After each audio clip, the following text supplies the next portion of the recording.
Mheshimiwa Mwenyekiti, asante sana kwa kunipa fursa hii kuweza kuchangia jioni ya leo. Awali ya yote napenda nimshukuru Mwenyezi Mungu kuweza kupata fursa hii kupitia wewe katika kiti ulichokalia. Katika hoja yangu nitakuwa na utangulizi wa hoja na nitaenda kujikita kwenye maliasili na utalii peke yake, na alafu nitajielekeza kutoa ushauri katika hizo sekta mbili. Mimi ni mbunge wa jimbo la Nzega vijijini, natokana na mkoa wa Tabora.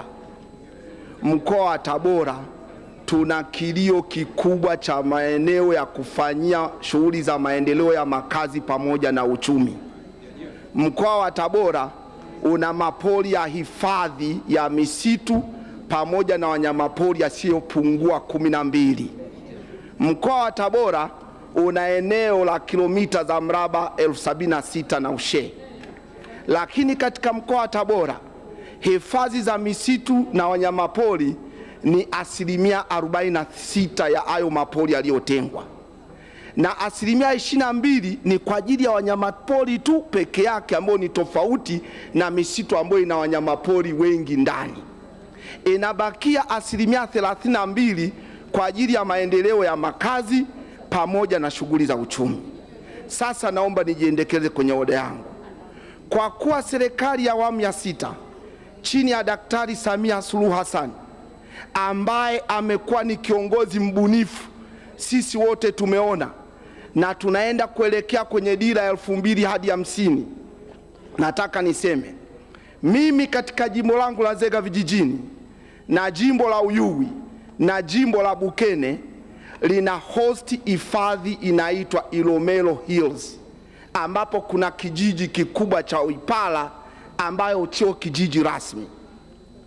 Sisi tulikaa na serikali ya kijiji kutathmini, kwa sababu sisi wengi wetu ni wakulima wafugaji katika eneo hilo mkabala na hifadhi hiyo. Kuna square kilomita 405 ambazo ni za hifadhi hiyo.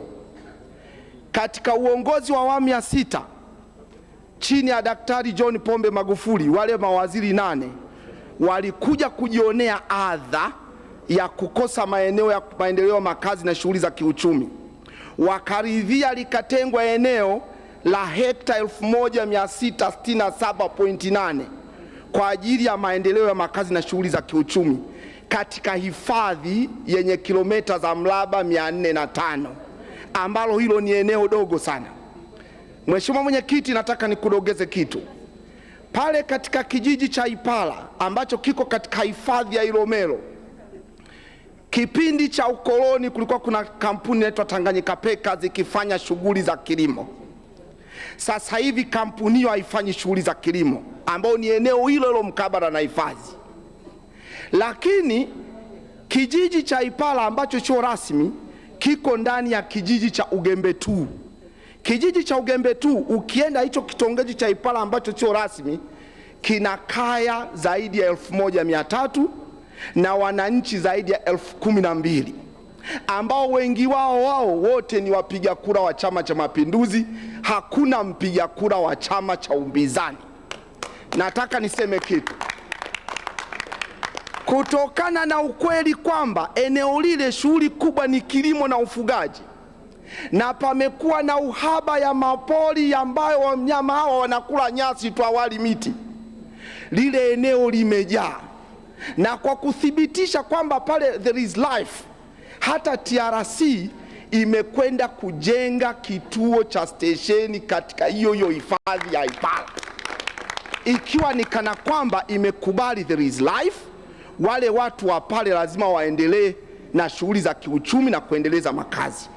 Katika hoja hiyo tulikaa na uongozi wa tarafa na uongozi wa wilaya Nzega, tukaanza kurasimu kwa nini wananchi hawa wasikae raha mstarehe, wasipate bugdha pamoja na askari wanaokuja wa TSF na kadha wa kadha. Tukakubaliana tutakwenda TAMISEMI kutengeneza kurasimu kijiji cha Ipala, kwa sababu kuna vitongoji 4 visivyo rasmi vina uongozi usio rasmi. Vitongoji hivyo kwa majina ni Masoladi, Sengerema, Ipala Kati pamoja na Sengerema Juu. Sasa nataka niseme kitu.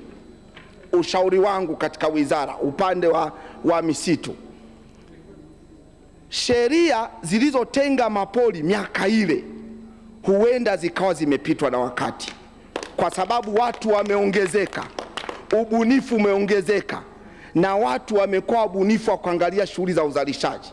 Nilikuwa naomba wizara ya maliasili na zile wizara wanaotoka wale mawaziri 8 zikae chini kupitia sheria ya kutenga mapori ya hifadhi kama ni misitu na wanyamapori kulingana na population iliyokuwa, ili sisi sasa tuweze kuratibu vizuri kutokana na mahitaji ya makazi na ya kiuchumi katika nchi yetu ya Tanzania. Sasa nakwenda kwenye hoja ya utalii.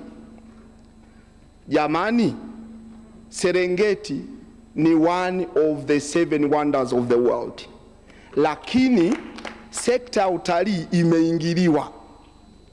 Tunaua a safari feel, tunaua a feeling of you being in a wildlife area. Sasa hivi ongezeko la mahoteli ya kitalii, wanyama wanaletwa wakiwa wamefungiwa kwenye keji, watu wanajaribu kumshika hadi simba sharubu, wanyama wanalishwa chakula ambacho sio wild, ambacho sio ecological kwa wale wanyama.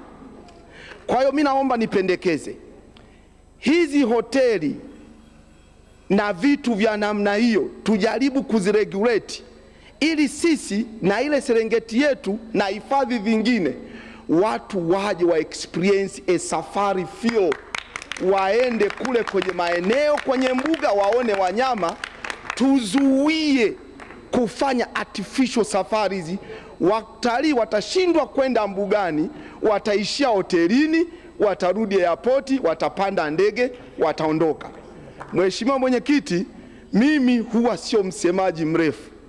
Nilikuwa naomba waziri akisimama hapo atuwape mpango kazi wake kutokana na ushauri wangu, jinsi wa kukaa na zile wizara zingine 8 kuregulate kutokana na population hizi hifadhi ambazo ni nyingi, kwa sababu sisi wananchi wa mkoa wa Tabora kweli tunajiona tuna mkosi twabyedagwa. Nataka niseme tena aje na mpango kazi wa hiyo artificial safari ikomeshwe, kuwe kuna a real safari kwenda kwenye wide reserve areas. Mheshimiwa Mwenyekiti, asante kwa fursa, naunga mkono hoja. Kabla hujakaa mheshimiwa, hebu maana hilo neno ni nini kwa ajili ya Hansard? Hilo la kilugha lilotaja. Tunaonekana tunadharaulika. Haya, tunaendelea. Asante sana.